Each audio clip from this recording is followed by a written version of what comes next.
This is the Detroit Sports Podcast Network. Today's episode of the Motor City Sports Rant is brought to you by The Athletic. Premium coverage for passionate Detroit sports fans. Listeners of this podcast can save 30% off the first year of an annual subscription by going and visiting theathletic.com/DSP. Don't miss out on great in-depth features. They're covering all the major Detroit sports events. They got writers covering the Pistons, Lions, Red Wings, Tigers, and this fall, they're even going to cover Michigan and Michigan State football. The staff here at the Detroit Sports Podcast Network, we all read The Athletic. If you want to become a part of a growing sports community, definitely check out theathletic.com/DSP to subscribe and save. Detroit is the greatest! Straight up light you on fire for a Coney dog right now.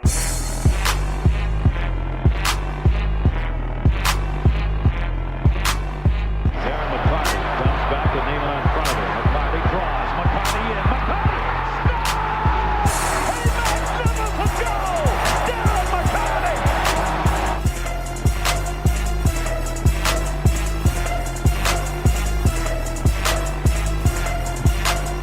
Stafford takes, throws, end zone, Calvin, touchdown, Detroit Lions!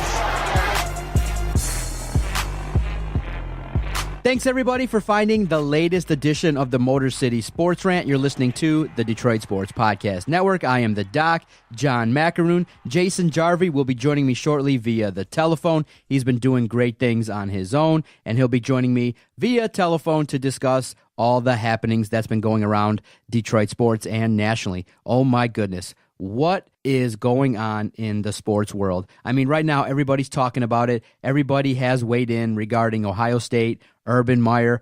Jason and I definitely will talk about it. It's a really fascinating look at who knows what when, the importance of having quality staff next to you, what to do if there is allegations of abuse from somebody that you know, somebody close to you. When you're in a high-profile situation in 2018 especially, with the age of 24-hour media, with the quality of reporters that are out there, if you go out there with the intention of trying to deceive the media, they're going to go out there and discover the truth. And Urban Meyer made a critical mistake at Big Ten Media Days when he was asked about, what's been going on with a staff member. And what happened was he went out there and said, who would make up this kind of story? It's not true. I didn't know nothing about alleged incidents of domestic abuse by a staff member. Well, within, a couple minutes of just, understanding the truth, he fired said staff member.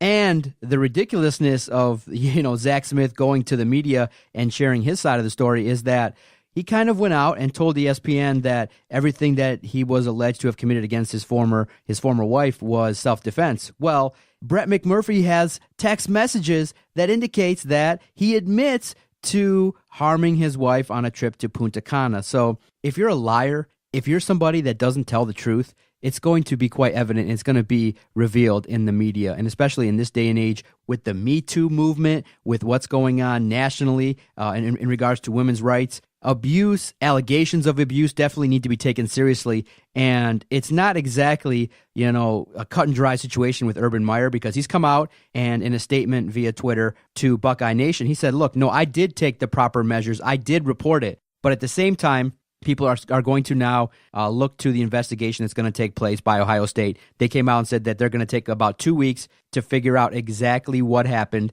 They're going to take 2 weeks to figure out in the timeline of when Zach Smith's former wife messaged Urban's wife. When did that take place? What were the actual messages? The messages that were sent from Zach Smith's ex to him, when that took place. And there's going to be a bunch of messages being looked at, and it's going to be looked at in terms of, okay, Urban Meyer, when you knew about these allegations, what did you do? It looks like that in the court of public opinion, Urban Meyer has been tried, and people are not happy with exactly the way in which he handled it, because you have this person, you have Zach Smith on your staff from 2009, and then, again, people are looking at incidents from 2009 and 2015. People are questioning, okay, why is it that you're willing to risk so much for a guy like a Zach Smith? And then you look at it and you go, well, from the other side, if you look at it from Urban Meyer's perspective, there was no police action that took place. There were a bunch of police reports that were made, but Zach Smith and his wife had a tumultuous relationship. And where is it in terms of Urban Meyer's place to, step in and judge what's going on? But the nature of the issue is when his wife finds out about abuse, you don't go and investigate. You just kind of what do? You bury your head in the sand. You go, oh, you know what, Zach, what'd you do? And you just take a simple approach. No, when you're a head coach and a guy like Urban Meyer, so OCD, he's on top of everything. Once you figure this out, once you discover it,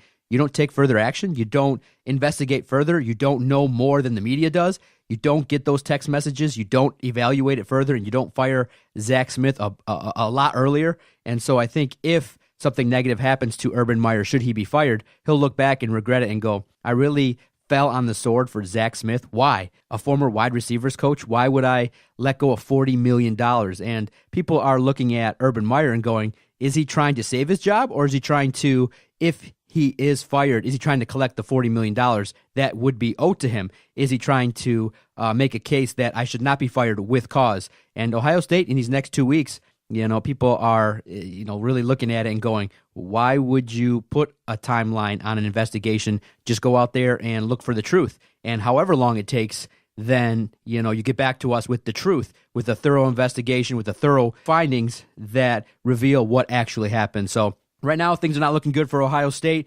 It's a nightmare situation for them, but they are in the midst of it. And again, it goes to show you that when you're in a position of power and you have a bunch of people around you and you're a leader of men and you have a staff, issues like this in such a large public forum, when you work for a public university, you got to take each and every incident seriously. You can't cover things up. That's the nature of the beast. No cover-ups. Just be forthright, and you can't just be willing to come out and say, oh, I wasn't prepared for a question. You're paid high dollars. You're paid big amounts of money to know those answers and to handle the media. And when you don't, when you open yourself up to this kind of level of investigation, that's a huge flaw for Urban Meyer, and one in which I don't know if he's going to recover. Now I'm going to dial up Jason, and we'll have a conversation regarding Ohio State, Michigan State football, and the Detroit Lions. I'm looking forward to my chat with Jason. All right, as promised, Jason is with me via telephone. What's going on, my friend? Not much. Driving home in this rain, and I wanted to talk some sports. Yes, man. It's I opened the podcast talking about Urban Meyer and the whole situation with Ohio State. Everybody's talking about it. Ohio State on Monday revealed that they've placed a limit. They said they're going to investigate this whole situation with Urban Meyer now for the next 14 days. We got to wait it out, and they're going to sort through this entire mess of when did Urban Meyer find out about situations regarding his former wide receivers coach and Zach Smith. What did he know? Who did he report it to? When did he report it?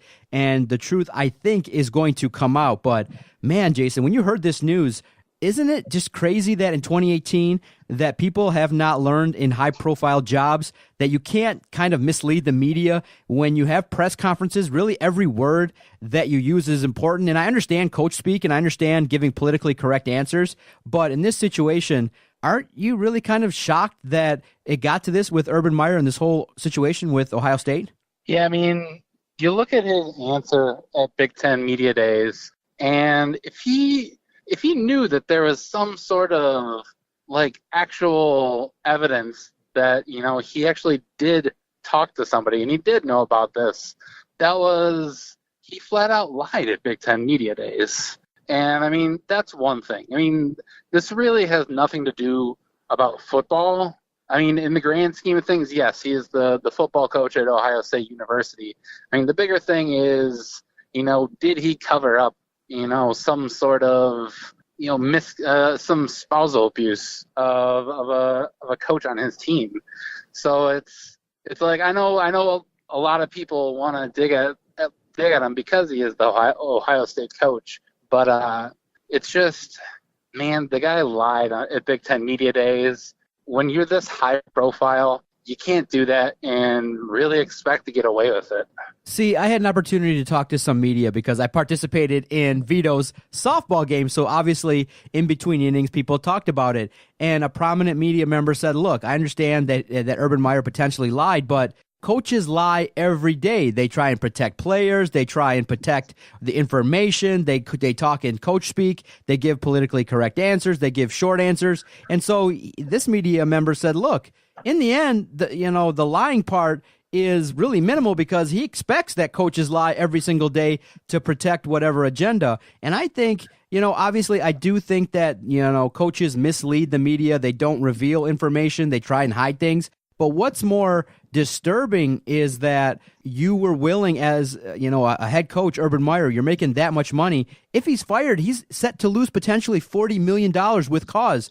You're willing to open up this can of worms for a relative of a prominent figure there at Ohio State, Earl Bruce's grandson. You're willing to fall on the sword for Zach Smith. It really makes no sense because if you look at it logically, if something along this sorts comes along and you're like, okay, this person did this and there's big time allegations, you're like, wow, I would just, take a look at that information and in this day and age, just say, you know what, we're going to suspend you for a period of time. We got to look at this. And he should have, really been somebody, he should have taken more of a leadership role and basically fired this guy a lot sooner than he actually did, because then you just would ask him, why did you fire him then in the first place? Is it because you were reactive and not proactive? And I do think Urban Meyer is guilty of the fact that he did fire Zach Smith, but just too late.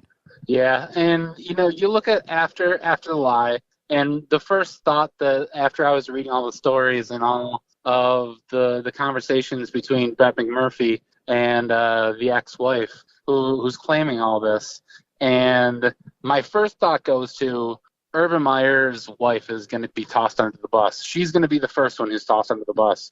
That, she didn't talk to Urban. But then it comes out like that day that the Zach Smith is going to talk to somebody in ESPN. I'm like, okay, this guy, he's going to throw himself at the mercy, and everyone is going to throw themselves in front of the bus to try and save Urban Meyer. And is it going to be enough? It's possible, but I wouldn't be surprised if he is the coach of Ohio State come, week one, but it's going to be an interesting 14 days. Yeah, definitely. And it's a fascinating look at information, the media, social media. In the end, when you look at it, do you think the media and the reaction has been fair? Because that has been looked at, meaning that right now we kind of live in a society where when an allegation comes out, there is a notion of innocent until proven guilty. And right now there's investigations being looked at. But do you think people formulated their judgments? There was a good 24 to 48 hour stretch there where everybody was talking and speculating regarding what happened without exactly knowing what was done and what was said. And really, there's a lot more information to be gathered in this case. But do you think that the immediate nature of how people react on social media and how information is gathered, basically, Brett McMurphy had answers and texts before the words left Urban Meyer's mouth at media days. He basically knew the answer. And when Urban Meyer lied, Brett McMurphy was like, whoa, wait a minute, I have information to the contrary.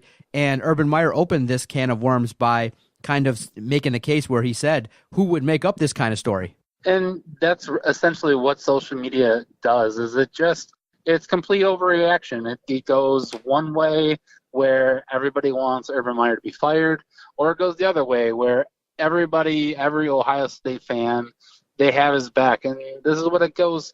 It's not about football, people. It's not about being a fan. It's not about hating Ohio State.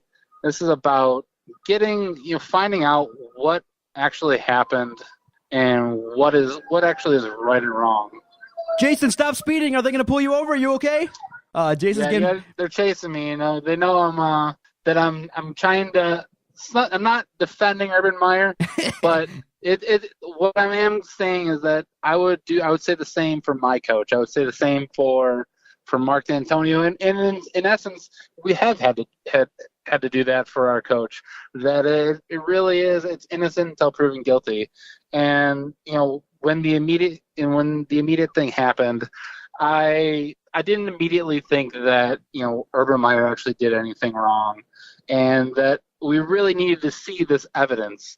And that's how I feel. Is that if they investigate this and it does come out that Urban Meyer had wrongdoing and it was covered up, the guy needs to be fired. And I know that a lot of people, even outside of people who hate Ohio State, they know that Urban Meyer has had some shady business in the past. So that's obviously probably where some of the backlash came early on. But you really got to let these things kind of play out, because it can ruin careers. Yeah, and the interesting nature of the way this story shook out is there is a chance that Urban Meyer maybe followed protocol and he reported it. But at the same time, people are also speculating that, yes, maybe it's up to people to go above and beyond the minimum that you got to do, especially when it involves abuse. Meaning that maybe it, based on what he revealed in that tweet to Buckeye Nation, he said, once the information got to me, I kicked it back up. But is that enough? See, people are asking the question like, look, you're the leader of Ohio State, and this issue is not one of cheating. This is not an issue of something small like stealing, tennis shoes or maybe like a couple $1,000s being, handed around to players. No, this involves a coach allegedly abusing his wife, not only once, but repeatedly. So if Urban Meyer knows this and he just goes and reports it, wouldn't you think that a guy in his position would automatically know, oh man, I don't even have to wait. Urban Meyer's not bound by the law. He doesn't have to justify firing Zach Smith. I mean, he could just go with the information that he's gotten from the text from his wife, or, just a simple, hey, you know what? I got to contact, you call Zach into the office. You go, look, I'm getting some information. I got to talk to your wife about what's going on. And, you may not have done this, but if this relationship that you had with her is this rocky, I can't have you around, and just dismiss the man. It doesn't make real logical sense as to why. I understand loyalty, but I also understand perception, and we're talking big money. And I'll be honest, if something like this came along here at the network, I feel like, logically speaking, if, I know that you guys would never do stuff like this, but if stuff like that came to me about you guys, it'd be a real easy decision. I'd be like, look, I'm sorry, this information is coming out, we got to part ways. It feels like that Urban Meyer bypassed the easiest option to dismiss this man. See, that thing is, though, logically and being a good person, yes, you would absolutely think that Urban Meyer would do this. But when there are written rules as to how, the procedure of what they're supposed to do, you can't just start going around and judging people for doing something that they weren't supposed to do. So, I mean, if it comes out that he followed procedure, he did what he had to do, you can't just fire him because he didn't go above and beyond what he did, because you can't think, you don't know what was in his head. You don't know what was going on. And that's not what he's being investigated for, what he was thinking of. Yeah, it's a tough story all the way around, because I do think there's a chance that Urban Meyer does return, but he's going to lose in the court of public opinion, meaning that I do think that people are going to judge him for maybe knowing the information, but just kicking it up to the superiors is not the proper protocol in any situation. And I think that if your superiors don't act, then you act, because you're the head coach. Meaning, look, you don't have to fire the man, but maybe you place him on some leaves. You say, you know what, Zach, I don't know what's going on in your relationship, but you got to be away from the program for a minute. You got to get help. You got to show that you've been in counseling. You got to do some stuff to kind of repair this and show that you've taken action so that this stuff doesn't happen. Meaning that by putting in place that all you got to do is report it, I don't think going forward is enough for coaches, because they're going to be judged. And when it comes to abuse allegations in this day and age, just reporting it, I don't think is good enough. And that's where these universities and big-time organizations are failing in that.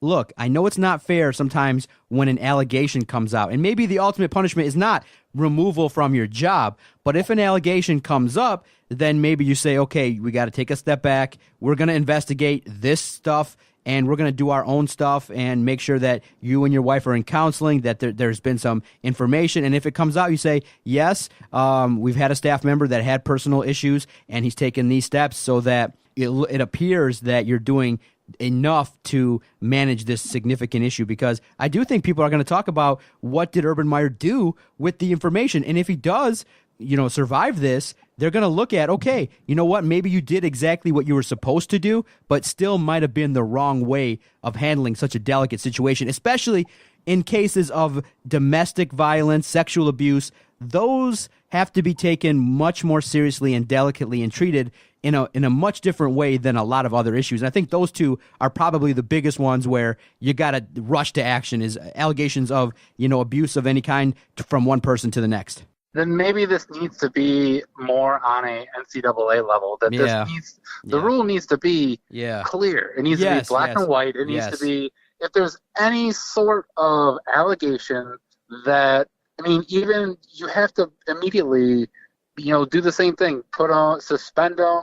I'm not sure if you need to fire them, but you need to at least suspend them, and you need to investigate that, because at that point, that's a clear rule. Because if you know something and you don't immediately suspend them, then yes, you've done something wrong. You haven't done the minimum. Exactly. I think the minimum has to be looked at, and it has to be clear. And I'm surprised in 2018 with the sheer number of events that have happened that universities and big-time organizations don't have the right systems in place. But speaking along the lines of what's going on in the noise at Ohio State, do you think that kind of takes them down a notch in terms of what could happen this season in 2018? Do you then say, you know what, there is so much noise, and even though they're saying it's going to take 2 weeks, it might be a season-long distraction, especially with the other stuff going on with the former wrestling coach and players and things like that, and athletes, and the situations going on with the football team and their head coach? Do you think that's enough of a distraction to maybe elevate Michigan and Michigan State's expectations? To look at it, that game in East Lansing, Ohio State, Michigan State, could be the de facto Big Ten championship game. I don't think football plays a factor in any of this. I think Ohio State's still going to be good, right? Whether Urban Meyer is coaching or not. I think they have a very stacked team. We saw in that Michigan game last year with Ohio State, Dwayne Haskins. That guy's going to come in. He's a good quarterback. They still got a great running back in Mike Weber. So Ohio State's still stacked. They're still going to be the favorite out of the Big Ten.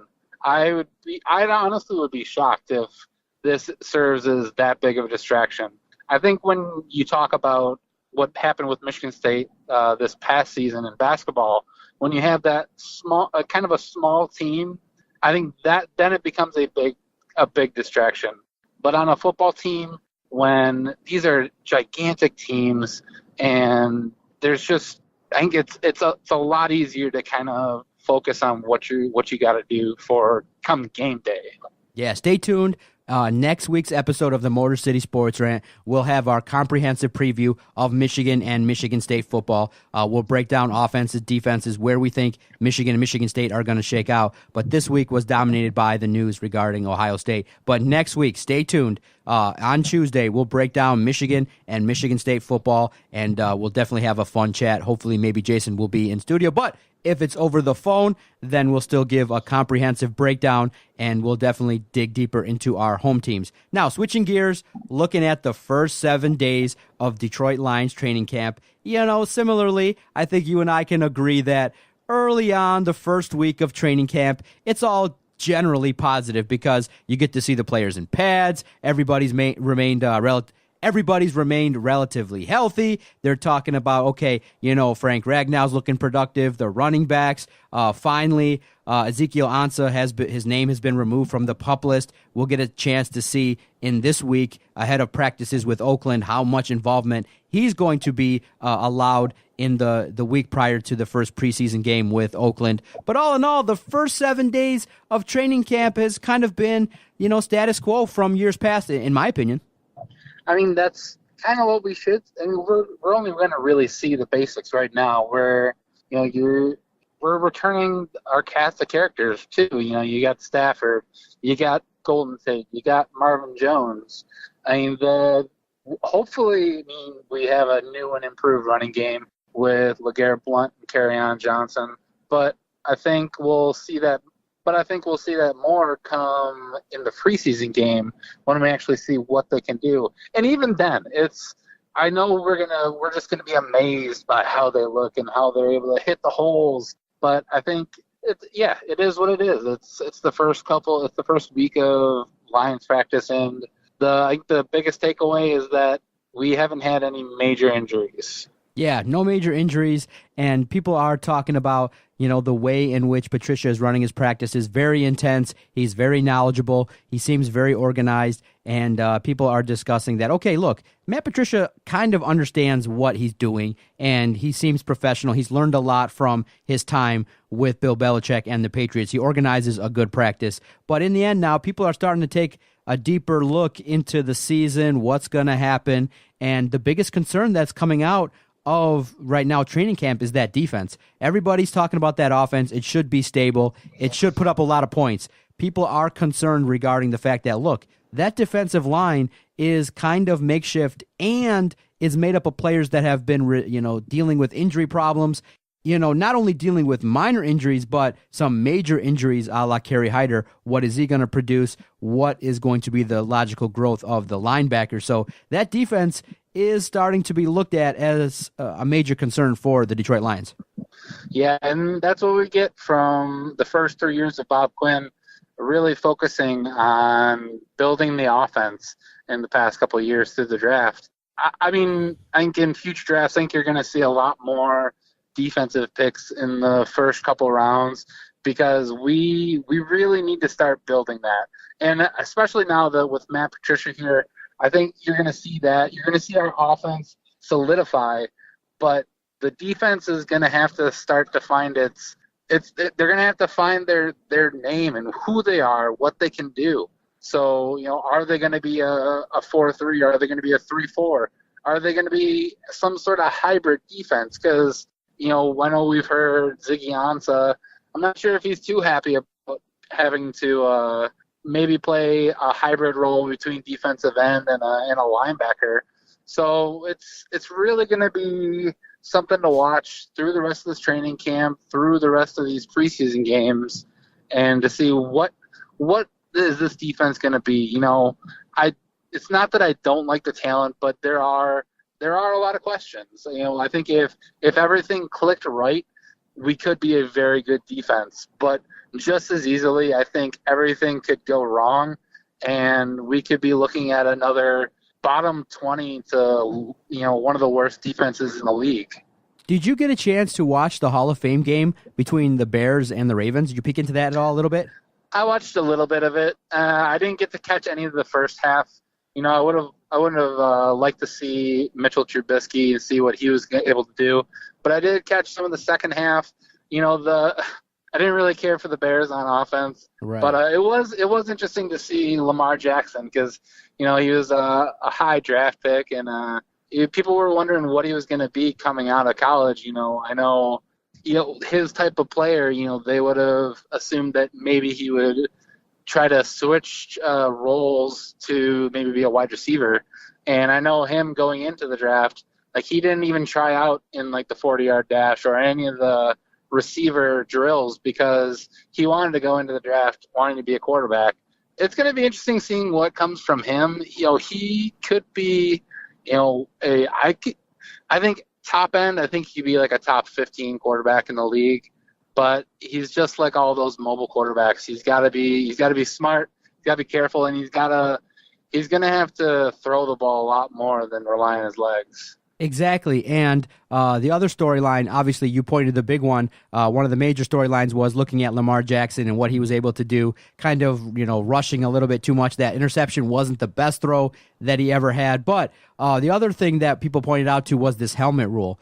And I walked away. That was in the first half, Jason. And I know people kind of downplayed it, and they said, look, you got to pay attention to it, and it's going to be worked out in the preseason. But if that's the rule that they created, that leading with the helmet, they basically have just replaced one bad rule interpretation with the catch rule. I mean, they got it right in this game, but they just added another rule that's going to be open for interpretation, and I think it's a bad one, Jason, just based upon the fact that you can't lead. The rule is you can't lead with your helmet, but in essence, the problem is, how do you make a tackle in real time, adjust your body, not lead with your helmet? And I do think that this could be a rule that obviously maybe an important game with the Lions, maybe Darius Slay comes in and he makes a great play, knocks the ball out, but then a flag comes out and it's, using your helmet, leading with your helmet. And you're like, I understand the notion of player safety, but just after game one, the first preseason game, it was a mess. And people were looking at it going, oh, no. A lot of people came out on Twitter and were saying, if that's what's going to be called, it could potentially ruin football because, in essence, you're going to be legislating what a tackle looks like. I wouldn't go as far to say that you're going to ruin football, but what it is, them saying that this is all going to be worked out through preseason, I think that's laughable because you're essentially changing all of football. And I know you aren't supposed to lead with your head. I mean, it's very dangerous. You're supposed to lead with your shoulder. You're supposed to just tackle with your shoulder. But, up until this season, you could – how many times did we see a guy go in for a tackle and try to pop out the ball by putting his head on the ball? So it's that kind of play is like if somebody causes let's say the Lions in a key game late in the season that they need to win, that our guy makes a tackle and causes a fumble with his helmet, and is that going to be called unnecessary roughness that you're leading with your head? What if that fumble led to a touchdown that won us the game? It's going to be a lot of these what if scenarios.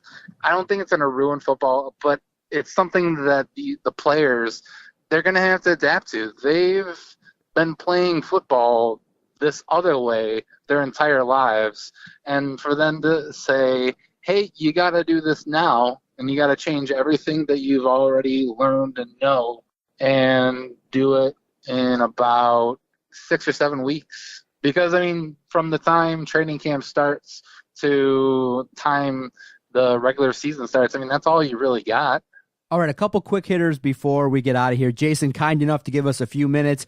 Jason always delivers for the podcast. Love talking sports with him. You can follow him on Twitter at Jarvie the King. And obviously, I know he saw the tweet that I sent him. Clemson, unbelievable. They have a couple athletes who are even majoring in marketing. Clemson has some athletes that are going to go off of social media for the duration of their college football season. Thumbs up or thumbs down?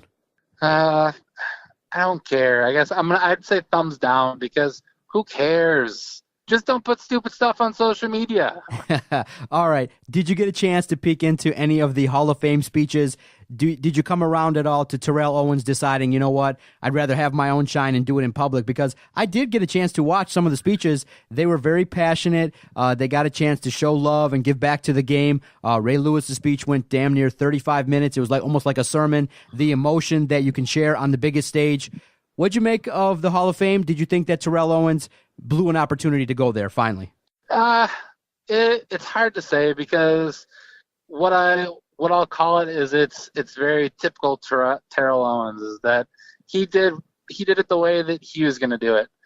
He obviously deserved to be in the Hall of Fame. We talked last week about the Baseball Hall of Fame. The guys who deserve to be in do deserve to be in, and I think the way that they do the voting for the NFL Hall of Fame, it is a little strange that it's all writers and 2 Hall of Famers. So, he got in, and, I give a little bit of credit to the Hall of Fame not being jerks, and they let him actually have his jacket for his presentation. But, the guy got in. I would still say that Randy Moss is a better wide receiver than him now. Yeah. Randy Moss might actually be the best wide receiver who I've ever seen in my life. Yeah, and then final thought. Any concern with the Detroit Tigers? They let go of Mike Fiers. The offense has been terrible. It's starting to look like that the season's falling apart. They only scored 1 run in 31 innings versus the Oakland A's. It was a rough weekend, and although you could look at it and say that the pitching was okay, but in the end, is the season starting to fall apart? Are we looking at a trek toward 100 losses from now to the end of the season? What have I said for the past 2 years? This team is a roller coaster ride. You're going to have your ups, you're going to have your downs. We're having our downs right now. Yeah. And I'm not sure if we're going to get to 100 losses, but again, we're not going to be in contention at all. We're in a rebuild, so we're stuck in purgatory with the Tigers. Now, Friday is the first preseason game, Lions Oakland. What one player might you be looking at in terms of game 1? Game 1, I definitely want to see what Kerryon Johnson looks like. because obviously we saw what he did at Auburn. I want to see what he can actually do against NFL talent. Outside of him, maybe in the second half, a guy that I really like is wide receiver Terrell Owens. He's an undrafted wide receiver, and he made a lot of tape during the off-season program, and he's turning some heads at camp right now. So I wouldn't be surprised if he had a interesting touchdown catch this week in the preseason game. All right, Jason, thank you so much for your time. This episode of the Motor City Sports Rant comes to a close. We had a good discussion regarding Ohio State, early talks regarding the Lions defense, some expectations for Game 1 versus Oakland, and I can't wait to delve into some of these issues a little bit deeper next week. All right, Jason, we'll talk soon. All right, man, later. You've listened to the latest edition of the Motor City Sports Rant on the Detroit Sports Podcast Network.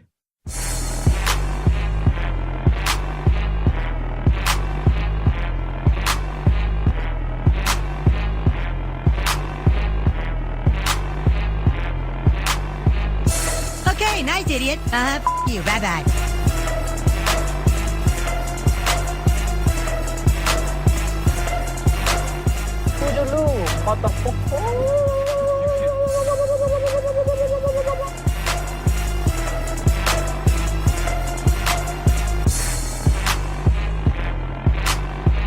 Good day, sir.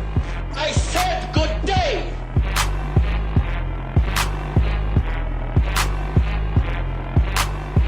All right. Take care now. Bye-bye then. Loser.